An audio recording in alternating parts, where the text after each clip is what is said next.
Antigamente, era comum que passageiros pudessem visitar o cockpit da aeronave em voo.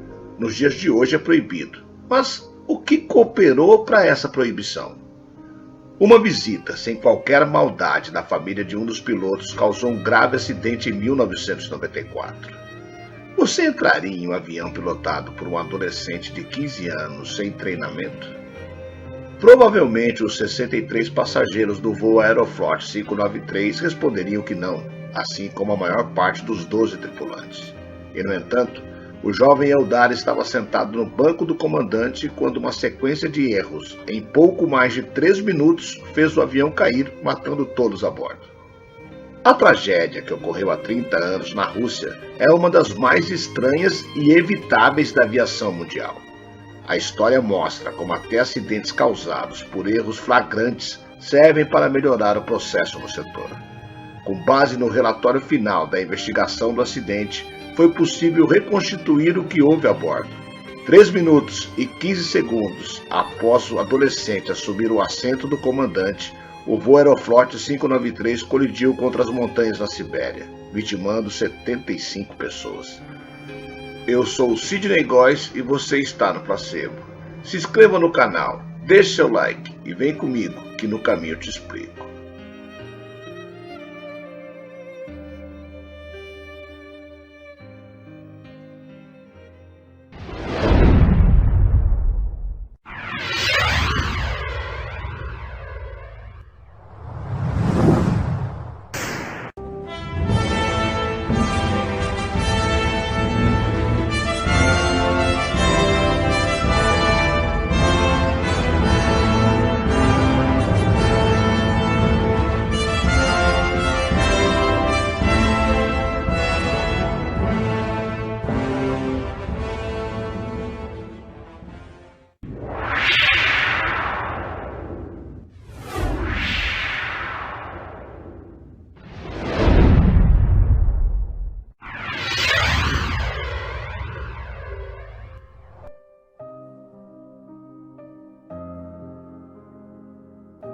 O dia 23 de março de 1994 jamais será esquecido na história da aviação.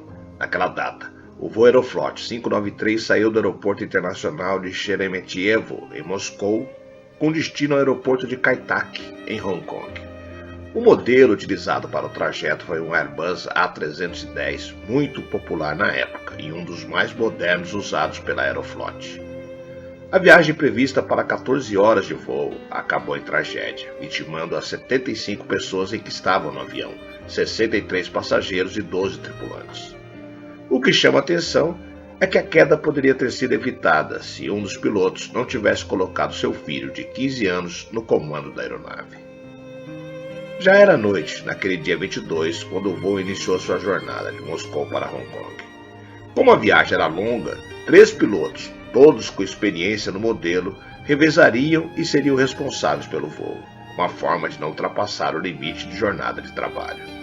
Já nas primeiras horas do dia seguinte, enquanto o voo seguia em cruzeiro, o comandante Andrei Danilov encerrou seu turno e deu lugar para Yaroslav Vladimirovich Kudrinsky pilotar a aeronave. E foi aí que os problemas começaram. Além dos 2 pilotos e do copiloto, um terceiro piloto, que viajava como passageiro, estava no voo. Ele havia pedido para acompanhar o trajeto mais de perto e ficou acomodado num assento retrátil na cabine dos pilotos. Além das 3 pessoas na cabine, que era o piloto, o copiloto e o convidado, Kudrinsky também levou seus 2 filhos. Era a primeira vez que Yana e Eldar acompanhavam seu pai em um voo internacional. Naquela época, é importante ressaltar, as cabines de comando não eram um espaço com acesso restrito como atualmente. A ideia de torná-la um local praticamente isolado do resto da aeronave só aconteceu após os atentados do 11 de setembro. Além de colocar 5 pessoas em um ambiente pequeno e muito fácil de se distrair, a sequência de erros não parou por aí. Afinal, Kudrinsky permitiu que Yana, com apenas 13 anos, se sentasse no assento do comandante, que fica do lado esquerdo da cabine.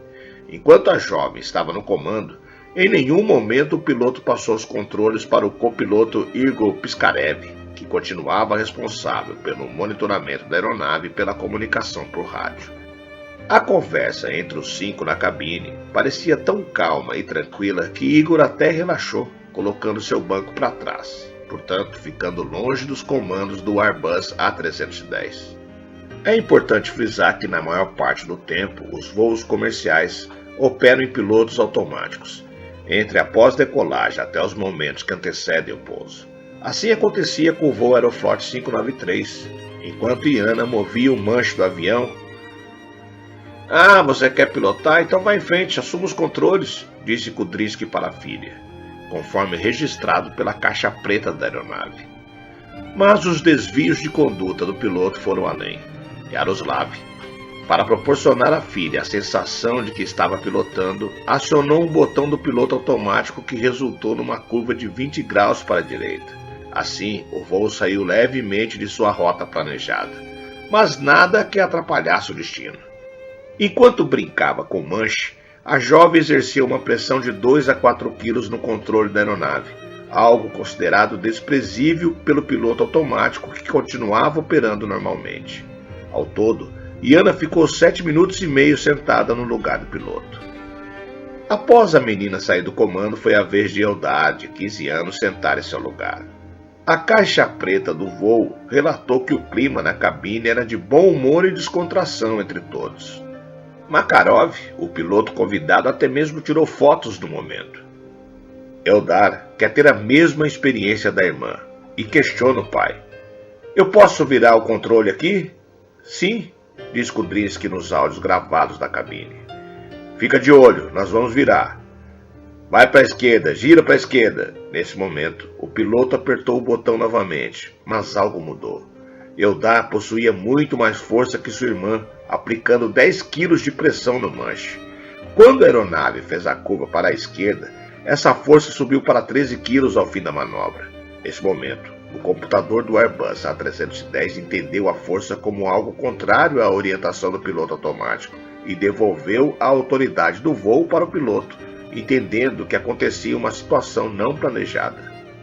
A transição, porém, não foi alertada da forma comum, ou seja, quando um aviso sonoro soa e uma mensagem aparece no painel. Uma particularidade do Airbus A310 fez com que o piloto automático não fosse desligado por completo, o que geraria os sinais, mas apenas passaria para os pilotos o controle de inclinação da aeronave em relação ao seu próprio eixo. Ainda assim, o piloto perceberia esse sinal com facilidade, visto que o manche ficaria mais duro.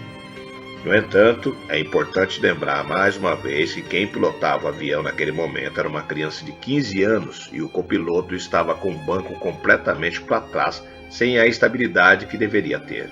Com isso, a asa esquerda começou a inclinar levemente para cima, de forma tão sutil que ninguém percebeu. A variação só foi sentida posteriormente por Eldar, que perguntou por que ele está virando. Registrou a caixa preta. Naquele momento, os pilotos pensaram que o avião havia entrado no padrão de espera, usado perto dos aeroportos quando uma pista está congestionada e as aeronaves precisam ficar dando voltas até receberem autorização. Ninguém havia notado o desligamento parcial do piloto automático. Tampouco perceberam que o Airbus A310 estava a ponto de exceder os 45 graus limite de inclinação, que fariam a aeronave ficar praticamente numa posição irreversível, o que culminaria com a sua queda.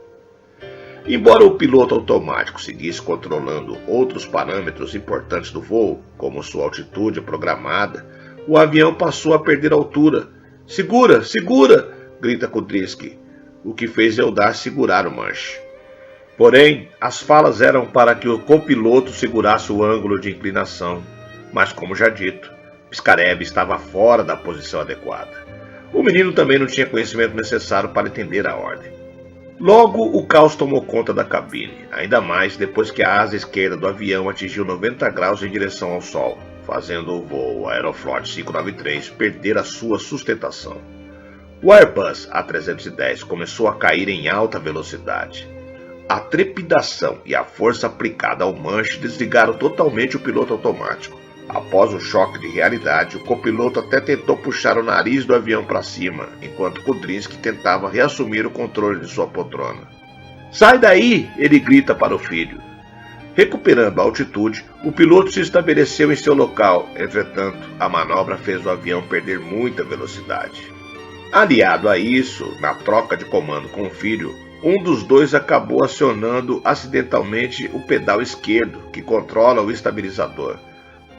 O contato fez com que o Airbus A310 passasse a girar e voltar a cair com o nariz para baixo. Se os comandos fossem deixados em posição neutra, havia uma chance da aeronave corrigir sua posição. Mas, como um dos pilotos tentou puxar o nariz para cima e o outro toque no pedal foi registrado, o avião entrou em parafuso. Apenas 3 minutos e 15 segundos depois de Eldar assumir o assento do comandante, o voo Aeroflot 593 colidiu contra as montanhas da Sibéria. A tragédia vitimou todas as 75 pessoas que estavam a bordo.